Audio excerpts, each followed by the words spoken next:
Good morning, everyone. Welcome to First Things First. I am Jenna Wolfe alongside Nick Wright, Brandon Marshall, Kevin Wildes. We are all a little blurry-eyed. I'm sure blurry-eyed. A lot of us stayed up late last night. Nick, how you feeling this morning? Thought I'd just randomly pop a question to you. I'm feeling cautiously optimistic. That's how I'm feeling this morning, Jenna. And we'll just leave that as it is. Cautiously optimistic. I love it. And Jenna, let me tell you, I'm feeling even better because of Brandon Marshall's shirt. That is in our morning where we are a little bleary-eyed. That shirt is waking you up. I love it. Perfect. Hey, Nick, did I go too far? Well, now that we are all awake, no, there's no such thing on this show, Brandon. Let's talk some sports. It's what we do. It's what we will do for the next couple hours. As the Tampa Bay Buccaneers prepare for their big rematch with the Saints on Sunday, they will do so with some added weaponry. Antonio Brown cleared to practice with the team yesterday. And we all know how happy that makes one Tom Brady. In fact, Brady's so eager to get on the same page with his new wide receiver, he has him living with him. AB moved into TB's house, and OMG, that right there, my friends, is a reality show. Here's Tom on his new tenant. Well, Antonio's a good friend of mine, and again, we've gotten to know each other pretty well over the years. So he's just getting settled, and I know he's looking for places, but it's just nice to be able to have him around. And, you know, we're getting to work, and he likes to be integrated into what we're doing, and big transition for him moving across the state and really not knowing anyone. So, you know, again, just trying to be a great teammate and help someone out, you know, is a friend of mine. Okay, Brandon, I'm sorry, but I need an explanation. What is the deal with Antonio? I mean, they did this I think they did this in New England as well. Why do they have to live together? They're going to be a big part of each other's lives. Explain this to me. Well, I mean, Tom said it. He's trying to be a great teammate, Jenna. And two things can happen. When you're trying to build chemistry on the field, it expedites that process. And then off the field, being a good mentor, right? Like sometimes those are where the relationships are built. When I start seeing my teammates and also coaches off the field, seeing them around their wives, their children, that's when I was like, oh, they're human. Right? Because sometimes when we walk into that building, it's all about being a superhero. You know, you can't show any weakness. You can't show that you're hurt. You can't have any letdown moments. But when you're outside of the facility, now you're seeing people smile for the very first time. Like Coach Mangini on this show, he might be one of those guys that you look at inside the building like, does this guy have a heart? Does he even smile? Is he all about ball? And then you see him around his wife and kids, and you're like, he smiles. This is amazing. So when you're able to see Coach Mangini as a human, then that's when you're able to say, you know what, Coach, I understand what you're trying to accomplish. You know, I'm gonna listen to you, and I'm gonna actually move in the direction you want me to move. So I really like this move because it really sets up the team for success. And Antonio Brown needs it, to be quite frank. Yeah, so dig into that, Brandon. Like, the most optimistic view of this is that Tom Brady is going above and beyond to put Antonio Brown on the right track if he's not on the right track, and keep him on the right track, and sort of like reduce any outside influence by literally putting him in the walls of his house. So do you think this is all about football or break? Actually, no, do this. Tell me what percentage of this do you think is about football, and what percentage of you think of this is like outside the lines? 20% football, Wildes. I mean, I did this, and I know Tom Brady's being intentional here. I moved in with Geno Smith. I was going into the later years of my career. I wanted to win. I wanted to be successful. I remember going to the New York Jets and say, the first thing that I'm going to do is find a room in Geno Smith's house, because now I'm able to be intentional every single day. Walk in and say, okay, or what are we doing today? Or do you want to go over any plays? Do you want to watch film today? What books are we reading on leadership? So I was able to build that rapport. And when you do that, it actually gives you the opportunity to hold each other accountable. Because when it gets rough and you just know me as the superhero, then it's going to be two superheroes battling. But when you know me as a human, as a man, then I'm able to say Antonio Brown, Geno Smith, like I don't understand what you're doing. Jay Cutler was able to look at me and say, Brandon, what the are you doing, right? So I love this situation for Antonio Brown because 80% is about his mental and who he is as a man. All right. Listen, folks, I think we do a really good job, and it is an intentional job on this show, not to pat ourselves on the back, of at all times when possible, keeping the discussions about the actual games on the actual field or court, as it were, because that's typically what you're here for. In this instance, though, we are being negligent if we don't at least acknowledge and discuss why this is so odd and why, at least for me, it's so shocking. Since Antonio Brown last lived with Tom Brady, he has been credibly accused by 2 different women of sexual misconduct or assault. And it is beyond shocking to me that Tom Brady, who has a pretty sterling reputation, even though I poke fun at him at his older age, nobody takes shots at Tom Brady, the guy, the husband, the father, the man, any of those things, that he continues to attach himself to someone that he doesn't have some long-standing relationship with. He didn't win championships with. He had one good half of football with. And Wilds, you've been a Tom Brady fan for basically the entirety of your adult life. Does it not strike you as more than curious that he seems to care less about Antonio Brown's very deserved reputation, not only from those allegations, but from the countless videos or texts or tweets or Instagrams that we've seen, that he's not only vouching for this guy to join the team, but literally saying, come live with me? Like, Wilds, for me, that is the part of this I can't figure out. No, I know, but I understand that. And Brandon, it makes me think, even when we listen to Tom Brady's quote, that their relationship is far deeper than just the on-field Patriots highlights of one game against the Dolphins. It must be. I mean, there was reports that Tom Brady hooked him up with Tony Robbins to try to get his life. So it feels like there's some sort of underreported mentorship happening that is now just kind of coming to light. But I don't know if we know the roots of this relationship as deep as obviously Tom Brady and Antonio Brown. Maybe you can shed some light on it. Yeah, 100%. Well, Nick, you're 100% right, man. Like, when you look at guys off the field, you know, you have a responsibility to be someone that is a leader in the community. It just comes with the territory, whether you like it or not. I was a guy, it took me 4 years to understand that. And we have this saying called football is family. And what they mean by that is, you know, you really care about that guy. Now, there's some people that will look at you and say, I only care about you as the player because I just want to win a Super Bowl. I just want to win.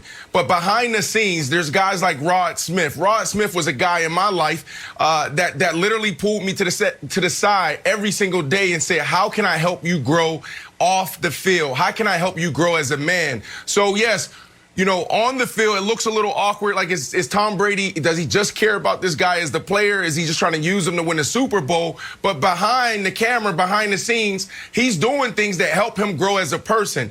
And you have to be able to respect that, right? Like, yes, there's some troubling allegations. But at the same time, you know, if you take the proper steps, you can help somebody mature. I came in the NFL as a boy, and I left a man. I saw thousands of boys enter into the NFL and leave a man. If you make it past a year or 2 years in the National Football League, you will leave that game as a man. So for me, those are the opportunity. Like, it's not just about ball. It's like, how do you pour into the next generation? And I think this is what Tom Brady is doing, is saying, look, you living with me will show you what a family is supposed to look like. How are you supposed to raise your kids? How are you supposed to communicate with your wife? So it's so much more than that. I learned in the locker room to tie, like, I learned how to tie a tie in the locker room. I learned how to shave my face in the locker room. I was 22 years of age, and I'm going to give it to you in a sec, Nick. I was 22 years of age when I learned learned these things in the Denver Broncos locker room. I also had tough conversations with coaches and players that said, Brandon, it's not all about football. When you see the Hall of Fame speeches, what do the guys talk about? Do they talk about their money? Do they talk about the fame? They say, I miss the relationships, because the relationships are deeper than just football, Nick. And I buy all of that. The part of this I just want to remind the audience of. Antonio Brown is not 22 years old, as you were discussing. He's 32 years old. And by any definition, that's a grown man. And so I'm not saying that at 32 you're done growing, you're done evolving, but he is not some young, lost player that's trying to find his way. Been in the league a decade, been old enough to vote for almost 15 years. Like, the idea that he is at the place Brandon was in when Brandon was kind of, really addressing some of his real, I don't want to say issues, but some of the things that you were going through in your life before you got on the track you're on now. Mental health, absolutely. But that's what we got to be transparent. Yeah, 100%. Sure, for sure, absolutely. And you're never too old to address mental health. I get all of that. But decision making and things like that, he's 32 years old, Jenna. And so it's just, this isn't a young guy that Brady's taking under his wing, and I find it, Jenna, curious. Yeah. And you have to hope Antonio Brown doesn't take this gesture for granted, because, frankly, I don't think he's going to get another chance after this one. All right, take a turn, talk some Aaron Rodgers. Can he and the Packers still win the NFC despite Green Bay standing pat at the trade deadline? Again, head up to Green Bay next. First things first.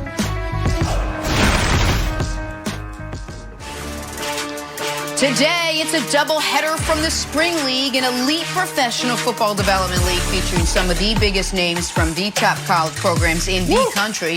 It all starts 5 Eastern, and then again at 10 Eastern, today on FS1 and the Fox Sports app. If you're down one wide receiver, Brandon Marshall got his hand raised. You can't see it, trust me. Let us head up to Green Bay, where the trade deadline came and went, and the Packers, as many predicted, also seemingly came and went. They were reportedly close to trading for wide receiver Will Fuller, but from what we're hearing, the Packer brass could not come to an agreement on compensation. And so, in keeping with Green Bay's reputation, another deadline passes without acquiring more help for Aaron Rodgers. Brandon, let me start with you. How should Rodgers feel after no meaningful moves at the deadline? Well, I got so many emotions here, Jenna, but you said something about compensation. I absolutely hated this as a player when we talk about compensation, because it's like, you know what you're going to get out of an established player, whether he's a Pro Bowler, All-Pro, or if he's a guy that's going to come in and just add some depth. You know what you're going to get. You have enough film to be able to make that determination. We don't know what we're going to get when we go into the draft. I don't care how many scouts you throw at this guy. He could be a #1 overall pick and be a bust. He could be the greatest wide receiver in NCAA history, and he makes it to the NFL, and you don't know. So for that reason, I hate when we talk about compensation, because when you have one of the all-time great quarterbacks, I would probably lean towards the side of being aggressive. We're going to talk about Morey later. Like, that's my type of approach, is because, like, you only get one chance at this sometimes. Like, it's hard to win a Super Bowl. Hell, I never even made it to the playoffs. So it's hard to get there. And when you have an opportunity to potentially win it, you do everything you can. But I want to say this, because we talked about it yesterday, Nick. I don't think it's about adding. I think it's about adjusting. To me, it's more of a scheme issue, because I don't understand how you go from being probably the hottest team in the NFL to trending in the wrong direction. Something is weird going on here. And Jenna, I got to watch more film. I need to see this week. I need to see tomorrow, Thursday Night Football, and then next week. And then I'll be able to tell you, like, what's going on here. Because when you look at this team from the beginning of the year to where they're at now, it's something funky, Nick. All right, so before I address the Packers, just for the most loyal First Things First viewers, I just want to see if you guys caught what I did. That now makes it 3 straight days that Brandon Marshall, before 8 a.m. Eastern, has taken a drive-by shot at Baker Mayfield. Did you guys catch that? You could be the number 1 overall pick and be a bust. Oh, who he's talking about? We know who he's talking about. I wanted to say I'm Baker. not going to let that slide, Mr. Marshall. I knew it.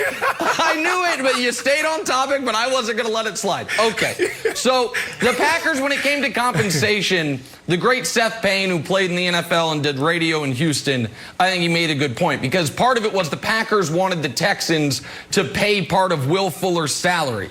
And as Seth Payne put it, the Packers tried to use the Bill O'Brien coupon code only to find out it was expired. Like, those trades don't exist anymore. If you're going to trade with the Texans, they're going to have to be somewhat fair trades, so the Packers bowed out of it.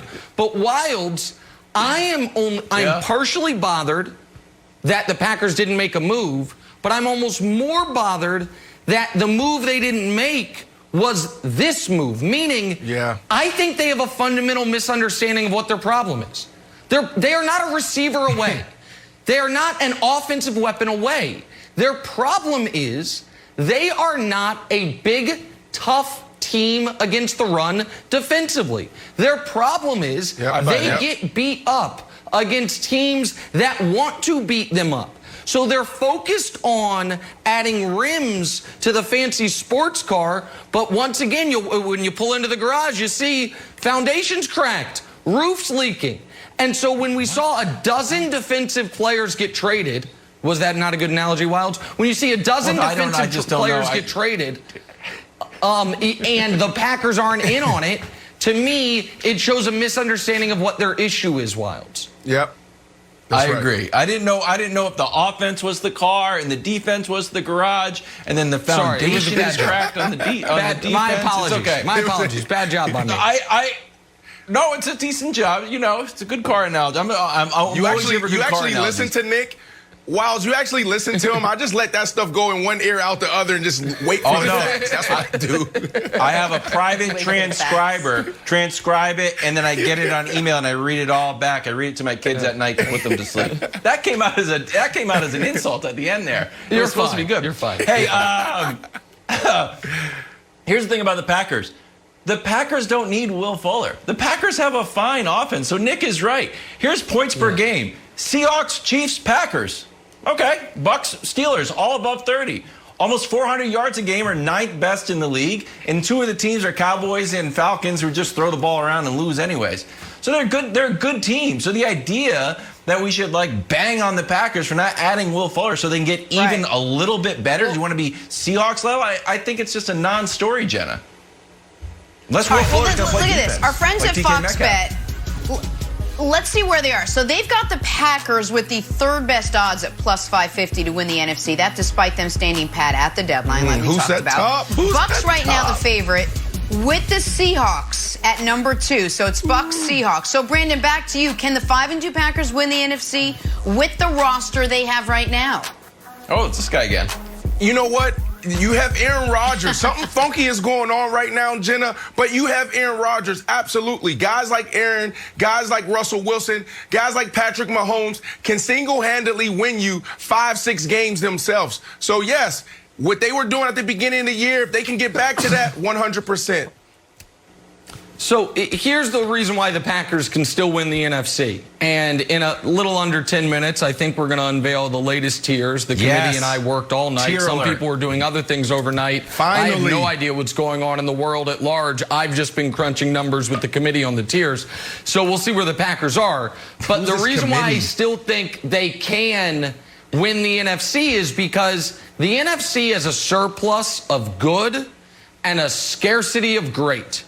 In the NFL, there are right now 2 great teams with a 3rd team with great potential. It's Kansas City, Pittsburgh, Baltimore. And then the next 6 teams are all in the NFC, but they all have an obvious hole or 2. So Seattle looks like the best team, but the defense is awful.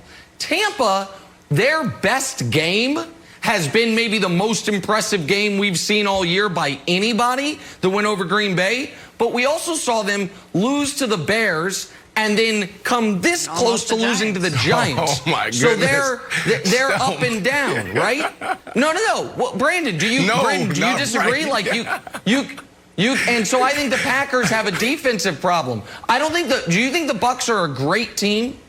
Because I don't think they're a great team. Yes, I think they're a great team. You're the only one. Oh, okay. You're the only one that don't think that they're a great team because of your hatred for Tom Brady. So that's why every time we talk about it, I have to laugh. It's 100%. It has to be. You have one of the best defenses. You have an all-time great quarterback still getting it done, right? Offensively, you're adding Antonio Brown. You have other weapons getting back healthy. Why aren't they one of the greatest teams? I just don't get it. Well, then hold on. Then let me just ask you a question real quick.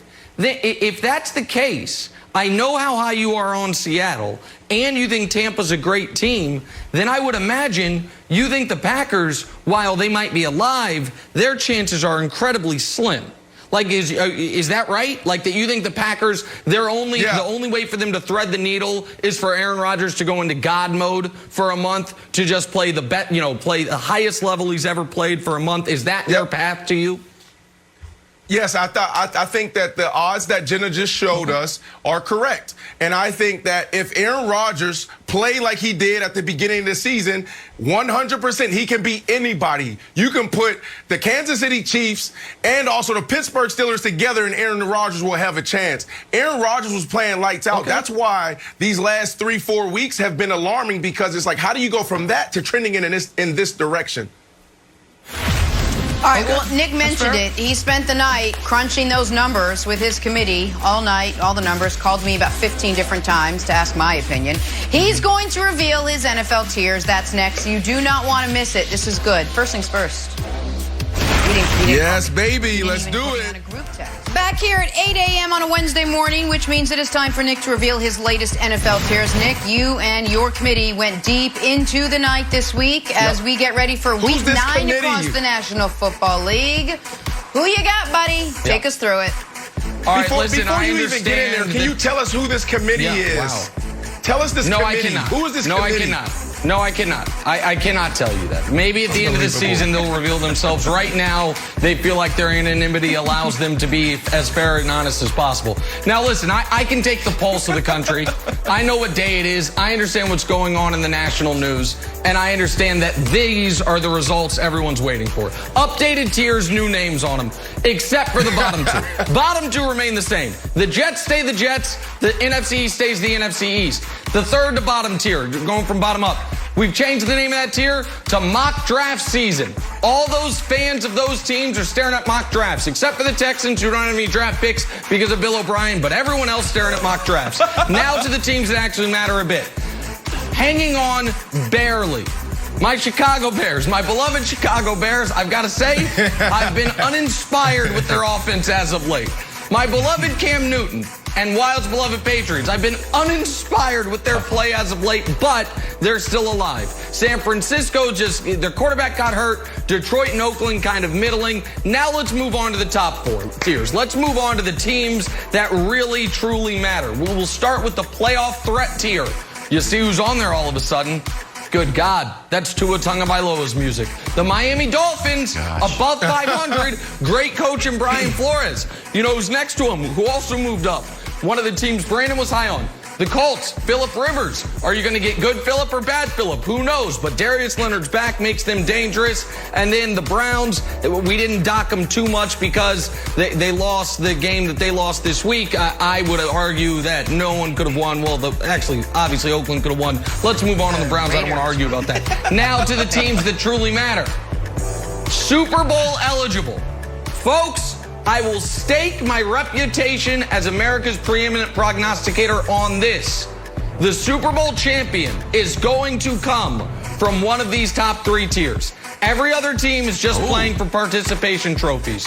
The Ravens and Seahawks, however, have moved down from top contenders to this tier because the number one contender, the clear team most likely to take out the champs, are Brandon's beloved Pittsburgh Steelers, and then there's, of course, the champs. The champs stay the champs. I know their blowout wins don't count to anyone except for me, but so there it is. There's the updated tiers. Unlike last week, Brandon, I am certain this is going to be a very quick segment because you have no issues whatsoever, because this week they are flawless. Well, I have so many issues. First of all, when I first saw these tiers, I was like, why did he change the names of the tiers? Like, I was enjoying them. And I was like, man, Nick is just throwing me all off. I had a game plan. Then I realized, like, everyone does these mock rankings. I love it. Great job with that. But when you throw back up the tiers, Nick, I don't understand why you won't respect the Seattle Seahawks and the Tampa Bay Bucs. They should be right there as a contender with the Pittsburgh Steelers. They are that good. So I gotta look at you there in your eyes and say, brother, you continue to get this wrong. I love how you have the champs there. But then also last week, okay, let's go down to the NFC East. Someone has to win this division, Nick. Wilds petitioned this last week. Do you listen to the people? Does the committee listen to the people? I would like to see the Philadelphia Eagles, okay, as a playoff threat.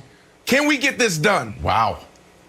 Okay, so the committee thought long and hard about that because there is a bit of lack of tier integrity because by the rules, one of those teams is going to make the playoffs. That was Wild's point. That was your point, Brandon. We thought about it and we talked about it. And the resolution we came to is this. Someone from that division can move up, but the committee. But, Wilds, what we need is for someone from that division to win some non-divisional games. So, like, Philly got a win again, but it was against the NFC East. So you're beating up amongst each other. We need some out-of-division wins if the NFC East wants any respect whatsoever. When we watched that Eagles-Cowboys game, Wilds, and I'll throw it to you, we actually got to see in real time what it would have been like if you just let a fan play quarterback. And we got to see Pat DiNucci play. So it's a problem as far as the quarterback play in general in the NFC East. You like that? You like that, Carson Wentz slander? All right, Wilds, go ahead. I like that. Go ahead. Okay, Kevin Wilds of Groton, Connecticut, formally petitioning the tier committee to move the Cardinals to Super Bowl eligible. Here are my reasons. Number one, literally, they just beat the Seahawks, who are a tier above them. They are literally better than them. We just saw it. They are 5-2, but their point differential is plus 57 versus Seahawks plus 41. Number one reason, move the Cardinals up. Number two, wildly underrated defense. They give up 20.9 points per game. The Bucs give up 20.6. These Steelers, who we always talk about, give up 20.3. So unless there is a 0.3 difference, if that matters to the committee, I'm saying it's not. The Cardinals deserve to be up. And the final reason, and it piggybacks on your last reason, they have a potential matchup against the Eagles. This would, if the Saints currently have it, but if the Cardinals could sneak in, go to Philadelphia, it's kind of like a low-key bye. And for those reasons, I petition the committee to move the Arizona Cardinals up to Super Bowl eligible. So here's the thing. The Cardinals were the toughest omission. I'm not going to lie, Wilds, you're plugged in. I'm going to have to talk with the committee to see if they're leaking you the minutes from our meetings because they were absolutely the team we debated the longest on.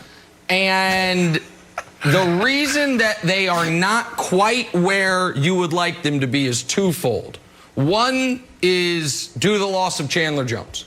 Chandler Jones has been one of the most underrated defensive players in the league the last decade. Some of those defensive numbers, Wilds, we feel are a little inflated due to prior to Chandler Jones's injury, and you worry about their ability. You're going to have to beat Seattle and or Green Bay to make it to the Super Bowl. Do they have enough of a pass rush to slow down those offenses without Chandler Jones? Fair. And the other reason, Brandon, is I personally, now this was a controversial opinion amongst the committee, but my vote counts for two. I need to see a little more from Kyler. A little more. Kyler's highs are incredibly high. That. But I feel like right now he's at a place, and there's not a knock on him. He's a young player. He played a season and a half in this league. His low, you don't yet know the level of consistency. We don't know quite week in, week out what we're going to get from him. And if they are to make the playoffs, Brandon, Cliff Kingsbury, He's never coached a playoff game, obviously. Damn near almost never coached a bowl game at Texas Tech. So Cliff Kingsbury, head coach in those spots, that concerns me also as far as the Cardinals, but they were the toughest omission from that next tier. Okay. No, I love their brand of football. Arizona can easily move up a tier. Wilds, I think you did a phenomenal job of laying that out. Hopefully, they listen to the people. I don't know what type of government this is, what branch it is, but Nick, it seems like you run this yourself. You keep talking about this committee. You keep talking about, people counting our minutes, right? We want you guys to listen to us. We, the people, know what we're talking about. Move the Arizona Cardinals up. Move the Seattle Seahawks up to #1 contender, or you have to change that title. And also the Tampa Bay Buccaneers. Your hatred for Tom Brady continues to get in your way. You are one of the smartest on television breaking down all sports. Do not let your hatred for Tom Brady destroy your credibility. Please don't. Okay, so the committee anticipated that there would be some personal attacks, and so we're ready for those. But I do have some good news for you, Brandon. If the Tampa Bay Buccaneers, I promised you this a couple weeks ago, I said if they beat the Packers, we'd move them up a tier. We'd move them up a tier, and we did. They're up a tier higher than they were. The committee has decided, one could say prematurely, if they beat the Saints, they'll move up again. And then, Jenna, I think we're going to discuss that here. Maybe I'm wrong, but I think we're going to discuss that. We're going to have to put them up there with Chavs. We're going to have to put them up there. We had a great slate of football this weekend, a bunch of awesome games. All right, check out these 3 big ones that'll be on Nick's TVs this weekend, starting with Thursday Night Football tomorrow on Fox. Nick, what outcomes here would get you to vault any teams up a tier or perhaps move anyone down? Exactly right. If Green Bay loses to San Francisco, they're going to have to drop. We just said what was on the line for Saints, Bucs. If the Bucs win, they're going to have to go up. But the sneaky important one, Brandon, is Colts, Ravens. Because the Ravens, they lost to the Chiefs. They lost to the Steelers. One could argue the next team in the AFC after Chiefs, Ravens, Steelers, one could argue it is the Colts. Some would say the Titans, but the Colts kind of flying under the radar. If they lose to the Colts, Brandon, I think we have to reevaluate Baltimore this year in its entirety. So those are the games that could have the biggest impact on what these look like next week. I agree with you. I really like the Indianapolis Colts because of what they can do on defense. And then offensively, you do have the pieces there. But it all comes back down to Phillip Rivers. And you said it earlier. So if Phillip Rivers can get it done, and then this is a good Phillip Rivers, they can easily go in there and beat the Baltimore Ravens, Nick. It's a huge game. It's a huge game. All right.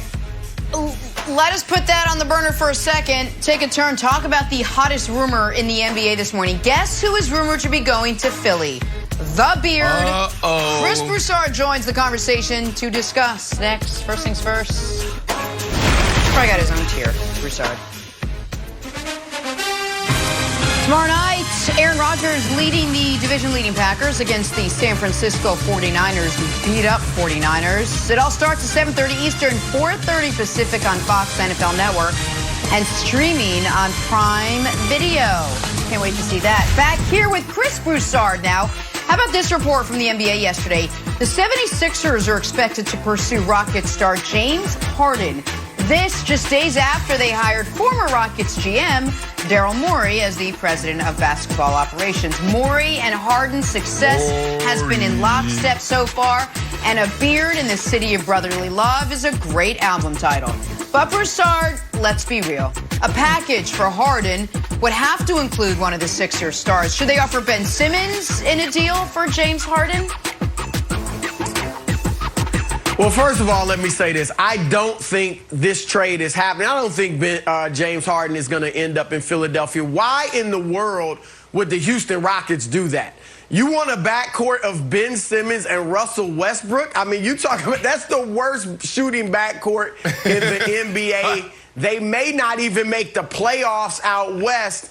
And I just don't see why in the world Houston would do this. Remember, also, Ben Simmons is somewhat injury prone. Okay, so, but I'll play along. let's say it could happen. If I'm Philadelphia, without question, I absolutely give up Ben Simmons, Mike Scott, Zaire Smith, whatever it has to be to get James Harden. James Harden is one of the best scorers we've ever seen. Obviously a first ballot Hall of Famer, still in his prime. He spreads the floor, spaces the floor. That would give Joel Embiid more room to operate inside. It would balance out the team. And here's what people forget about James Harden. Without Mike D'Antoni, Harden has a really well-rounded offensive game. He is not just a shooter. He is a playmaker. He can pass. I think under Doc Rivers, his offense would be more balanced. He wouldn't score quite as much, and I think he'd get Tobias Harris and Joel Embiid involved. So I love it. If they had a big three of James Harden, Joel Embiid, and Tobias Harris, I think they go from being behind Brooklyn, Milwaukee, and Boston, and maybe even Toronto and Miami, to being right there on paper with Brooklyn as the best team in the East. So if I could do it, if I'm Philly, I'm jumping at it. So almost everything Broussard said is correct. If this were to happen, they become, I'll take a step further, they're the favorites in the East. So let's circle back. Why would Houston do this? I can think of two legitimate reasons. One is Houston knows their window right now is closed. And so getting the younger player in Ben Simmons, getting a guy whose game still can grow more in Ben Simmons might be attractive to him. The other reason they might do this, if I may say, is because their owner has some, let's call it liquidity problems.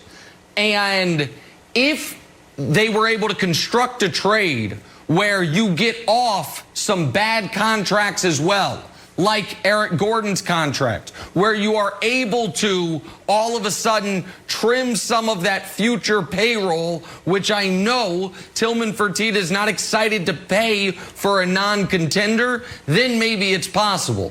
Whilst what I think is most likely is that this doesn't happen, that Simmons and Embiid play at least 1 year together with Morey surrounding them with pieces and with Doc coaching them, and they have a massive upgrade in the front office and a pretty big upgrade at head coach. But if it were to happen, I think you'd look at the Sixers as potentially the second best team in the entire NBA. Yeah, I agree. Shams said it was a non-starter, but like Broussard, I'll play along. And the fact that the story came out that Morey was interested in Harden was not really news. It's not news that, like, you're interested in Rihanna. The news is if Rihanna's interested in you. And that's the only way that this could actually happen is if Harden goes up and says, hey, you know what? I want out. I'm 31 years old, and I'm tired of just being a middling team in the West. And like you laid it out, Broussard, like I can go to the East and really make a move. Because I know everyone thinks like the Rockets were a 4 seed, but they were sort of a 4 seed in sheep's clothing or wolf's clothing, whatever animal you want to use. Because they had 44 wins, same as the Thunder, same as the Jazz, and the Mavericks had 43 wins. So next year, you're probably going to have a resurgent Wolves team up, and you're definitely going to have the Warriors in there. So if I told you, Brandon, I'll put you on the spot here, what's more likely? The Rockets miss the playoffs or win the championship? Which way would you go? Miss the playoffs. Yeah. So look, here's the deal. You took the words. Agreed. Kevin, you took the words out of my mouth. Sometimes we approach this too much from the angle of the organization, general manager, guys who are making a decision.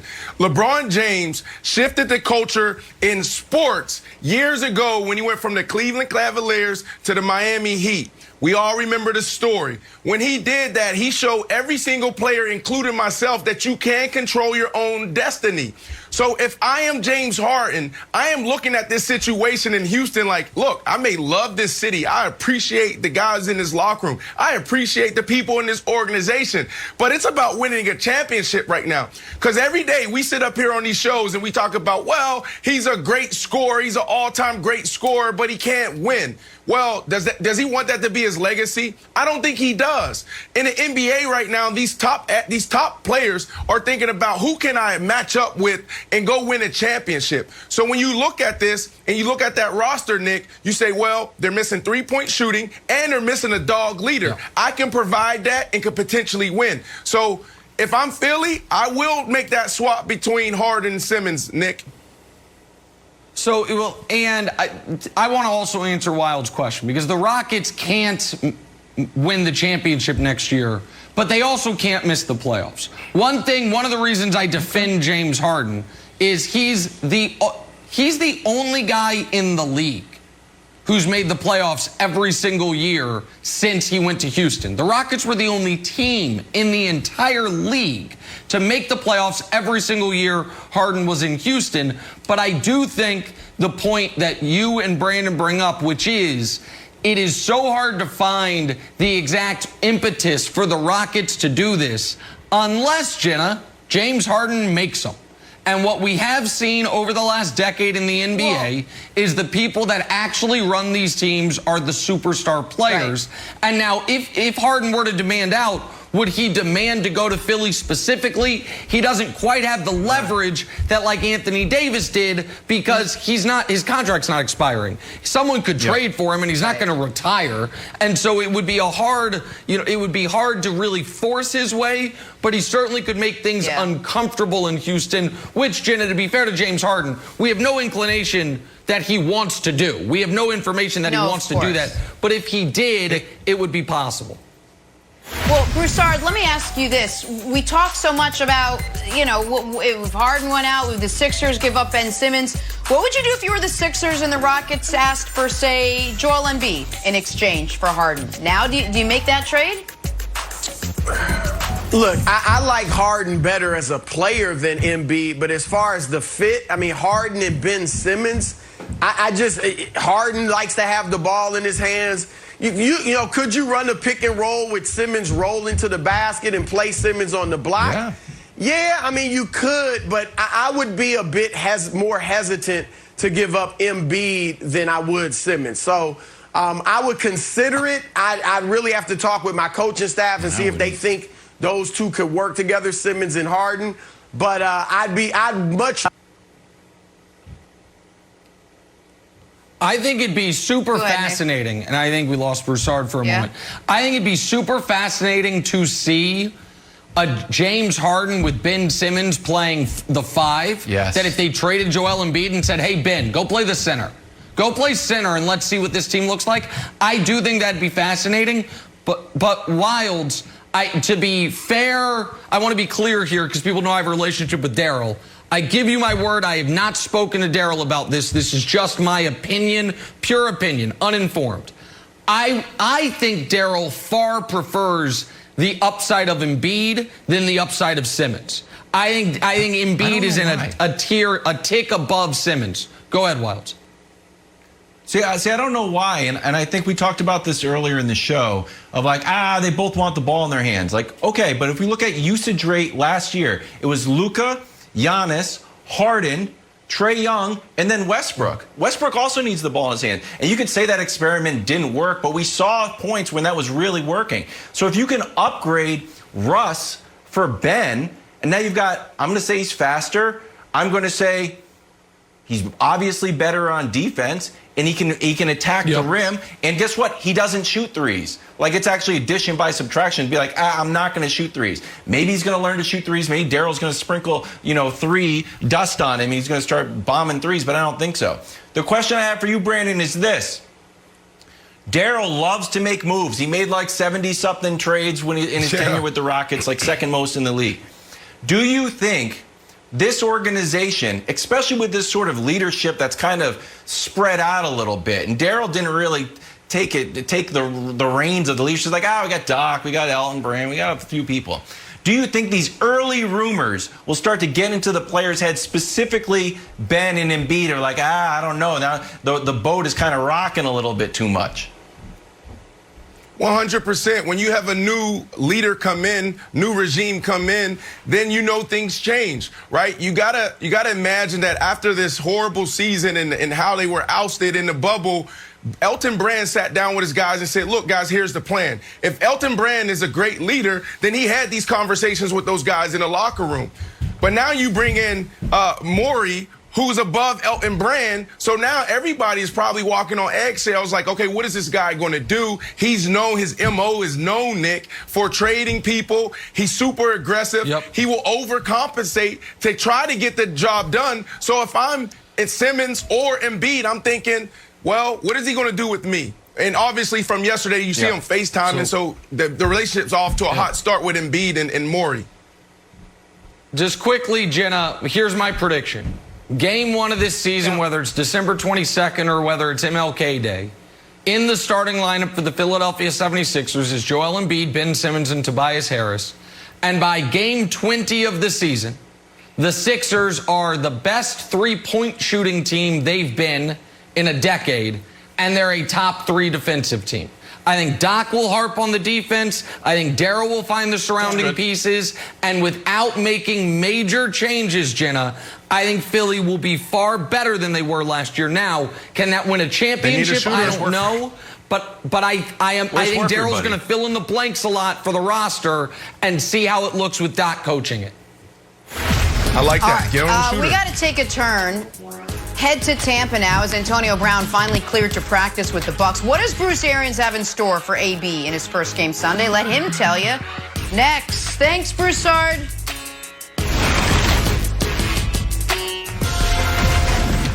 Welcome back. All right, so about an hour ago, Nick unveiled his new NFL tiers entering Week 9 of the NFL season. Brian Westbrook back with us. Nick, run our guy B. West through this week's tiers for us.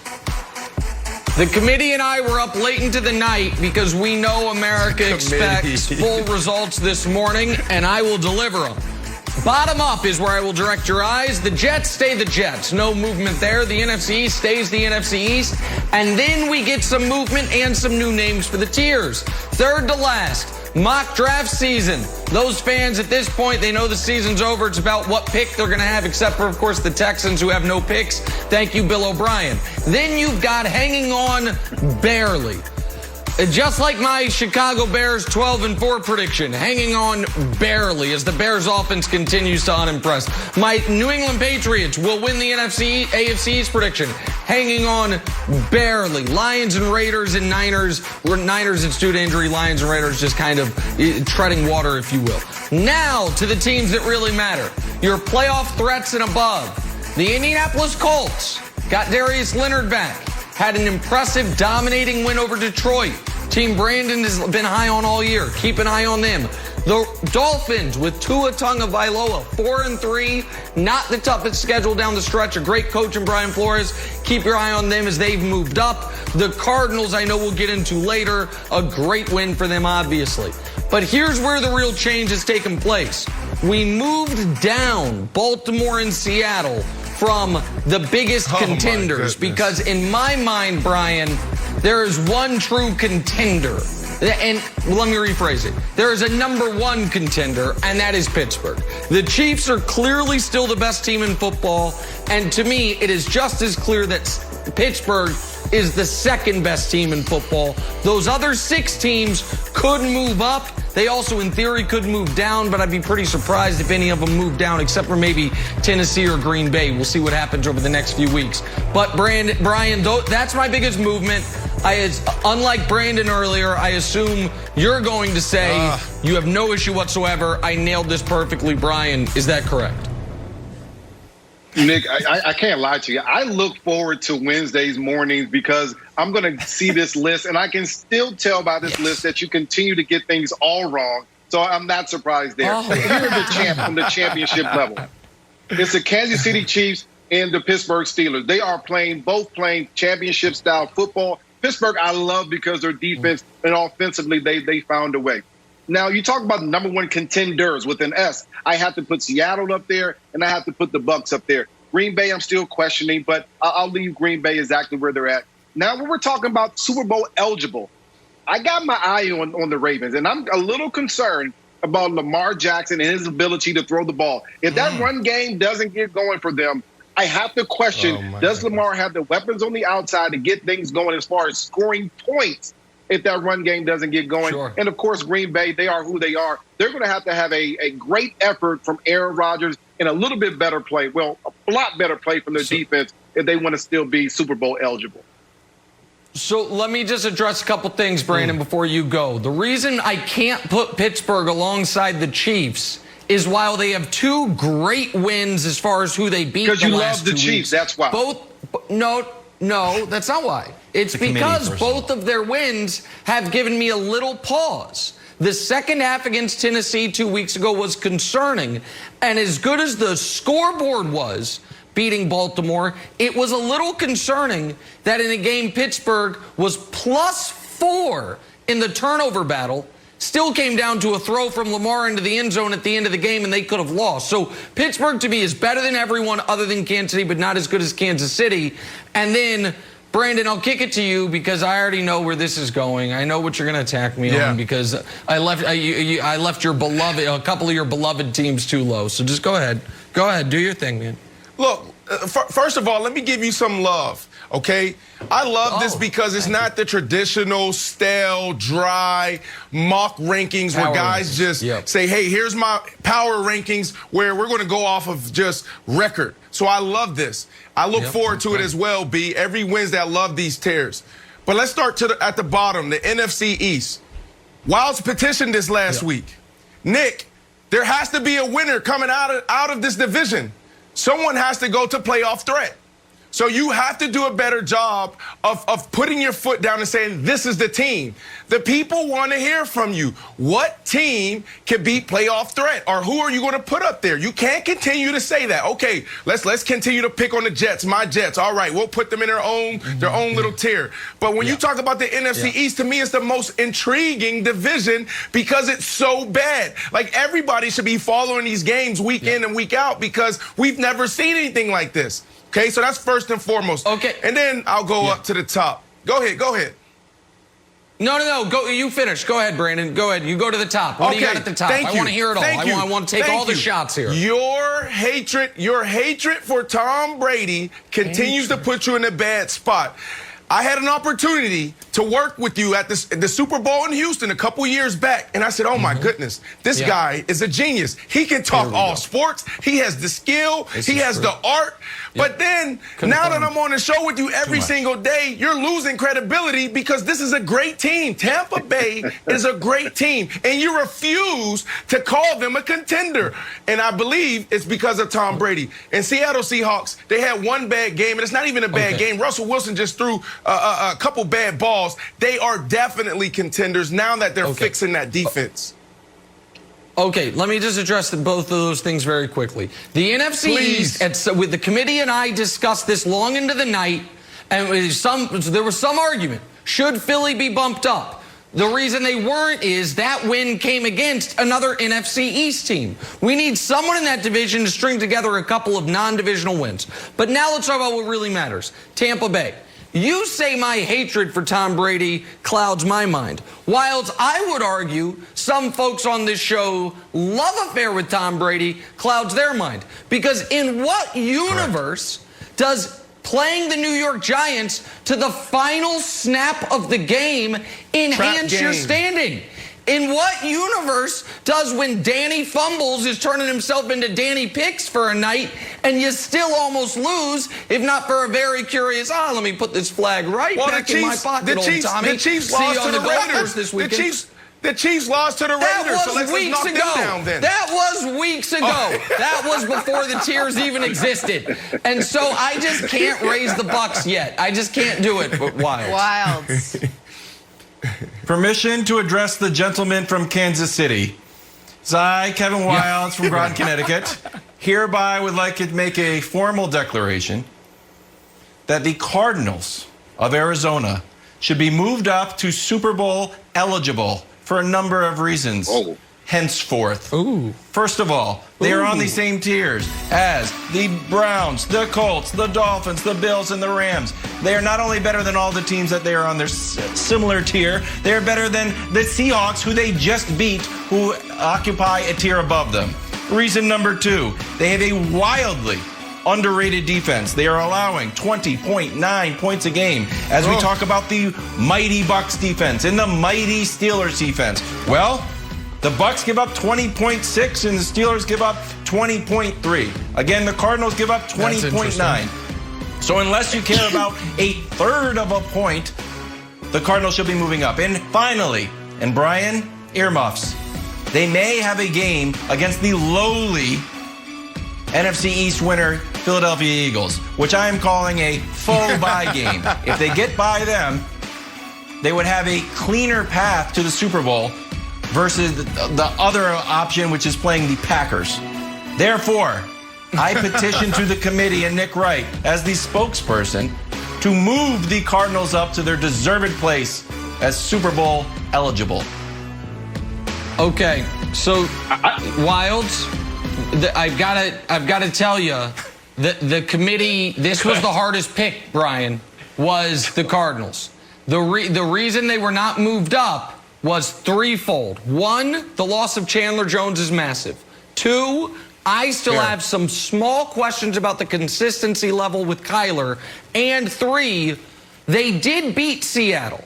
But that was also a game they were down 10 with 2.5 minutes left. Oh, my gosh. And had that game. And so because of that, why they had a bye this past week, we can't overreact to a game that they pulled out of the fire. So, Brian, I don't know if you're on the committee's side here or Wild's side, but the Cardinals were the toughest omission, but we don't feel they are quite yet Super Bowl eligible, Brian.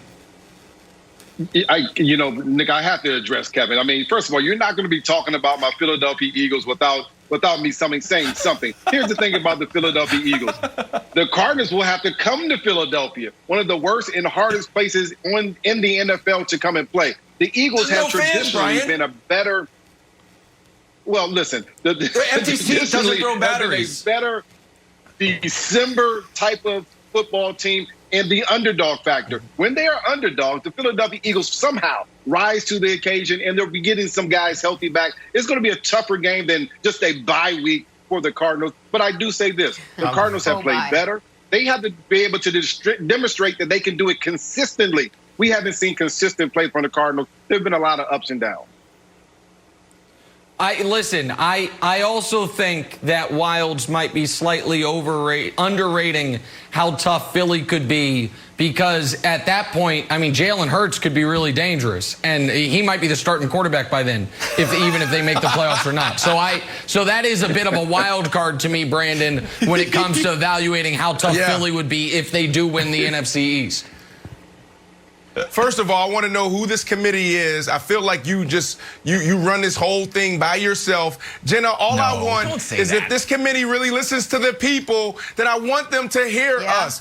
All right, we need a playoff threat from the NFC East. Move a team up, please, next Wednesday at 8 a.m. The Pittsburgh Steelers, great job by them. But Tampa and Seattle have the right to rename that title, because they should be in there as a contender. You know it. We know it. Everybody knows it. Do the right thing, please.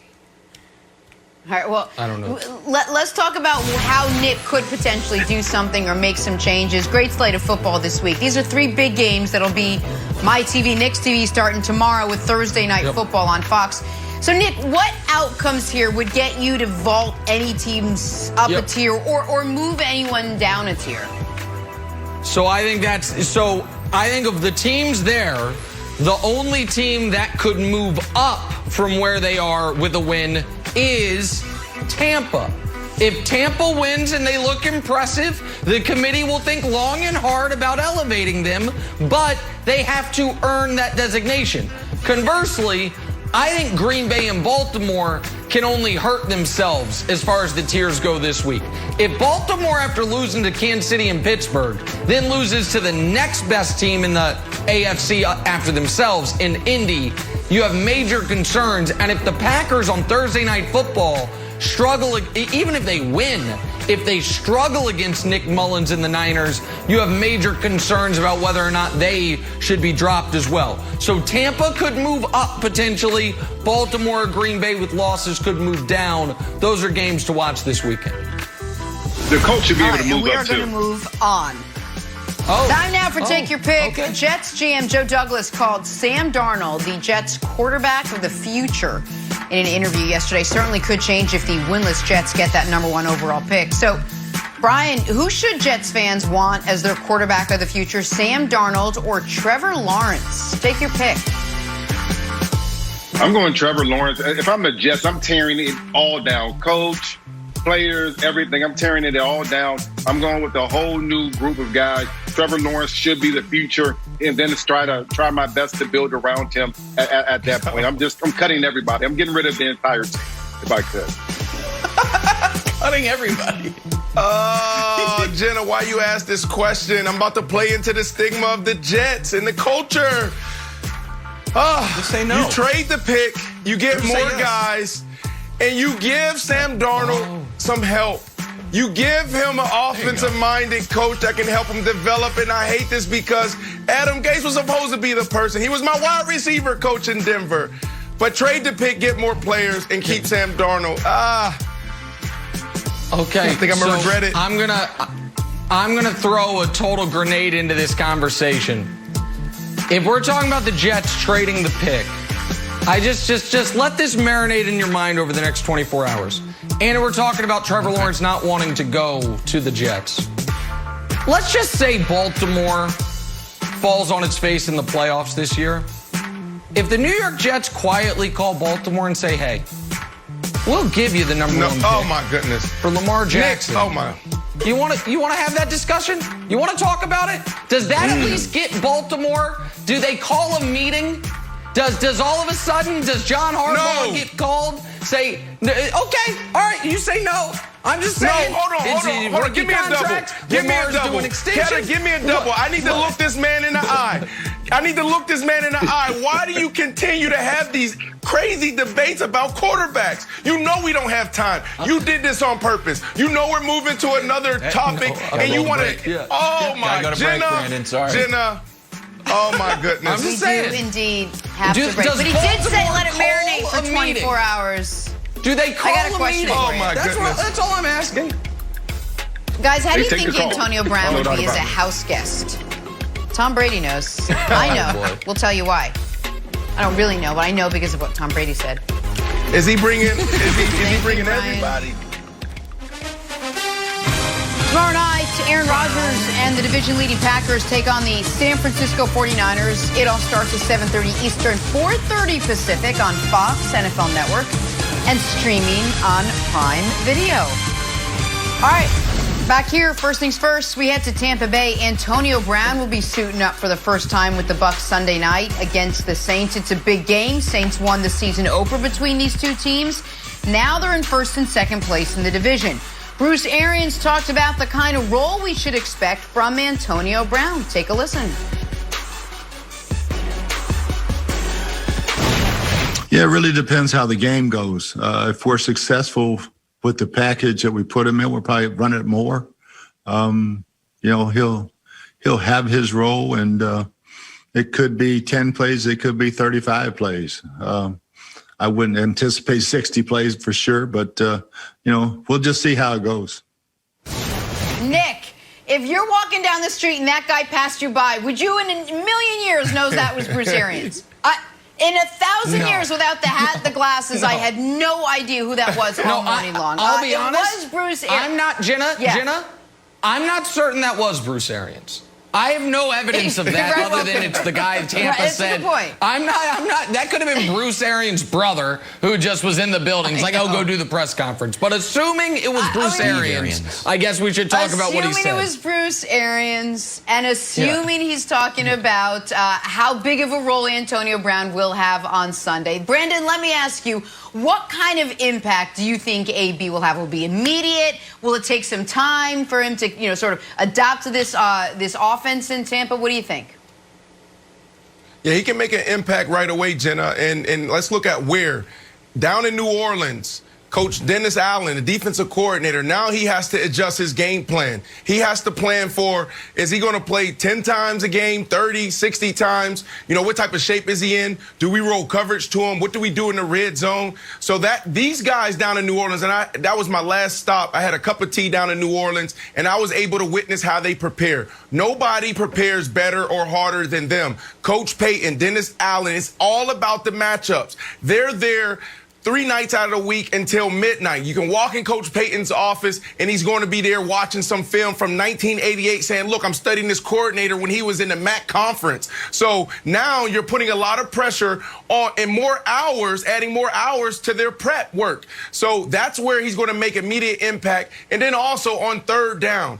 Third down will be critical. You can throw this guy in on 3rd and short where you know you're going to get man-to-man coverage. You know he can run a slant. You know he can run a 9-stop and adjust to the back shoulder and the go ball. So 3rd down will be critical for them where he can step in right away in a small package and also the red zone. And now you got 2 wide receivers that can dominate one-on-one. It's going to be scary. This offensive line is playing well, and also Tom Brady is playing well. He's playing at a high level, Nick, with his noodle arm. Okay, so I want to ask you a question, Brandon, because we talked about this a week ago, and my concern was, how will this affect Mike Evans, whose numbers are off, aside from touchdowns, caught a bunch of short touchdowns. His numbers are off his career pace. Godwin, who's coming off a career year, and numbers are way down, but he's hurt right now, just having finger surgery. And your response was along the lines of, a great receiver loves having other great receivers. And you talked about your career. So then after the show, I did something I recommend the entire audience do. Take a gander over to Brandon Marshall's Football Reference page. Because A, it will remind you of what a monster he was. But B, here's the other thing I learned. After your rookie season, Brandon, it didn't matter who else was on your team. You were getting the ball thrown to you a lot. You averaged 150 targets a year for a decade. So, of course, you were never upset. It's like, you can put whoever you want over there. You're still throwing me the ball. But Mike Evans, that hasn't been the case so far this year. His targets are down. And now they're adding another weapon, and some would argue a superfluous weapon. Because Scotty Miller's been good, and because they will get Godwin back, and because Gronk is actually starting to come on. So is that a concern for you at all, that this wasn't exactly like a position of need for them, and, you know, there's only so many balls to go around? As that alpha male, as that dominant #1 wide receiver, you know your position when you walk in that huddle. You know your position when you walk in that locker room. Mike Evans will be fine. So if we want to go back to those times, Nick, I had 104 catches. Eddie Rowe had 91 catches. Tony Scheffler, a tight end, had 60 catches. Brandon Stokely in the slot had 45 catches. We knew every third down Jay Cutler was throwing Brandon Stokely the ball. They will be fine. There's enough for everyone. As a good receiver, and you alluded to, I said it last week, as a good receiver, you're only as good as the guy on the other side. Eric Decker in New York, we had a phenomenal year with Fitzpatrick because we were able to throw the ball around. If I'm getting double, I need you to win one-on-one coverage so they can then come back to me, play one-on-one so I can get the ball again. So I love this for the Tampa Bay Bucs. If this guy, Nick, and you talked about it earlier, if he can stay on the straight and narrow, there's a lot of red flags around this guy. Right. Can he stay on track? Can he be a good teammate? Well, I think the whole league and the whole world wants to see him stay on the straight and narrow. I think the headlines, though, are a lot about Antonio Brown's acquisition and him joining the team and how high-flying this offense will be now. I don't think it has a ton to do with Antonio Brown. I think the real stars, besides Brady, is the Bucs offensive line. And we went into this season knowing that Bruce Arians treated his quarterbacks like bumper cars. Roethlisberger got banged around, Andrew Luck got banged around, Carson Palmer and Jameis just getting, it's no risk it, no biscuit. And part of the reason, if you want some biscuits, I guess, you're going to end up getting hit. Now, come to this year, Tom Brady's not getting hit at all. Why? It's because the Bucs offensive line has been unbelievably healthy and consistent. They've only missed 10 snaps. They've played 513 of 523 snaps. The Colts are in second place. they've only played 86% of their snaps. The Rams have only played 80% and they're third. Brandon, your beloved Steelers and the Seahawks are both at less than 50%. So, Nick, I know we're going to spend a lot of time talking about Antonio Brown and Mike Evans and the way Tom Brady could sling this ball around. But to me, that statistic is such an outlier. If they run into a little bit of bad luck, I think this Bucs offense will come back to earth, and I don't know what the future holds for Tampa Bay. So it is an outlier, but it's not historically unprecedented. In 2018, the year the Rams made the Super Bowl, their offensive line played nearly 95% of the snaps all season long. So it lasted all year for them, and it was a huge part of the reason they fell off the following year was their offensive line got banged up. I do think, though, the Bucs deserve credit because this wasn't some happy accident. They traded up in the draft to get Tristan Wirfs. They've addressed the offensive line. They knew how important it was, especially once they knew they were acquiring Brady. But I do think, Jenna, that is the biggest question remaining with Tampa is, are they going to be able to keep up this level of protection for Brady? Because when Brady's been, Wilds alluded to it, but I'll elaborate on it further. When he's been sacked even twice, forget 3 times, twice, they're 2-2 and his passer rating's 30 points lower than in the other games. Say something nice. And so, he has been extraordinary in a clean pocket. He's been extraordinary in a clean 100%. Pocket, Jenna, and they've done a great job of keeping the pocket clean. It is, Jenna, a big question. If they can continue to do that, then each and every Monday, Brandon's going to be able to come on here and mock me for selling the Bucs short. So we'll see. Yeah, you're 100%. Those are all facts. But can you say something nice really quickly? Can you say something nice about Tampa Tom? Just one thing. Oh, can we get one thing, Nick? Absolutely. Yeah. When in a clean pocket. Hold on. I know you think I'm going to be sarcastic. Let me be totally honest here. He has shown that when in a clean pocket, his skills have not deteriorated nearly as much as I think a lot of people anticipated. When things are clean for him up front, he looks a hell of a lot like he did 10 years ago, which is a remarkable accomplishment. And that is, he deserves massive credit for it. And that's not sarcasm at all. And Jenna, I hear he rents out rooms cheap. So that's good. Which I think we're getting to. I got to ask you about this, Brandon. Antonio Brown apparently has been welcomed by Tom Brady with a house key. The same way Marnie and I did it after college, but we just couldn't afford it. I think AB can afford it. The two of them still living together right now. Please give us some insight. Why has Tom Brady opened up his doors, literally, to Antonio Brown? Well, look, guys, this is a good thing. I experienced this when I was traded from the Chicago Bears to the Jets. Going in, there was a lot of question marks around Geno Smith. There was a lot of question marks around, can the Jets get it done? I knew Geno Smith was the answer. I thought we had a good defense. We brought in some high-powered players. And then offensively, I felt like we had a chance to get it done. If he's intentional, that is where you built the chemistry. That's where you built that accountability. So when a guy gets off track, you can go to him and say, bro, we just spent time eating spaghetti last night. Come on, do the right things. And I think that's what's happening in Tampa between these two. Tom Brady does not eat carbs, dude. Brandon lives with Geno Smith coming is up my next takeaway on Undisputed. That's fascinating.